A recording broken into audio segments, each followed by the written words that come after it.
So everyone knows you're supposed to get a building permit, but what really happens if you don't? Well, the short answer is that a number of things happen, and none of them good. So let's say you're doing an addition on your house. Let's say you're gonna put a bathroom, a mudroom, maybe a laundry facility, maybe a kitchen extension, something like that. Let's say there's a miscommunication with your builder. He thinks you're pulling the permit, you think he's pulling the permit, and the work starts.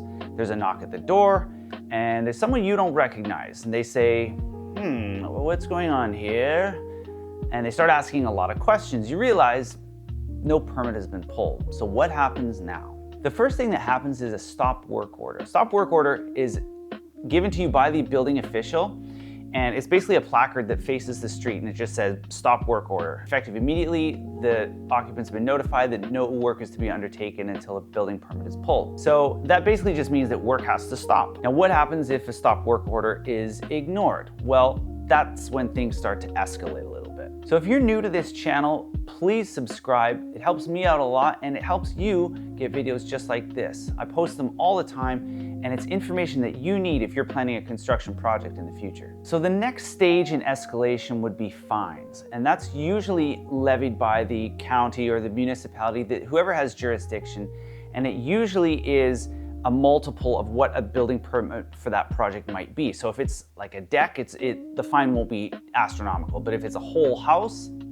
then the fine's gonna be a pretty significant fine. Sometimes if they're repeat offenders, say the builder's been doing this a lot, then the fines might escalate into tens and 20, 30, 40, many thousands of dollars. So the next phase is what's called a retroactive building permit. Say the fines have been paid, and now you have to get a building official on site to make sure that the work was performed up to code. Now this can get a little bit messy because the building official has the authority to ask you to open up walls and floors and ceilings to ensure that the framing, the plumbing, the electrical, the HVAC, to ensure all this was done according to building code. Now nobody wants to be doing this at this point. Inspectors don't want to be doing this, and certainly the homeowners don't want to be doing this. Now let's say that the fines haven't been paid and there's no building official that's been on site yet, but the construction keeps going. And that's when we get into some more legal stuff. And what may be issued is what's called a demolition permit. And a demolition permit is different from a homeowner wanting to demo their property. Now it's the city that wants to demo part of the project. Now, this gets a little bit dicey because if you're doing a home renovation in, say, your kitchen, they're not gonna bulldoze your house because your kitchen wasn't performed with a building permit.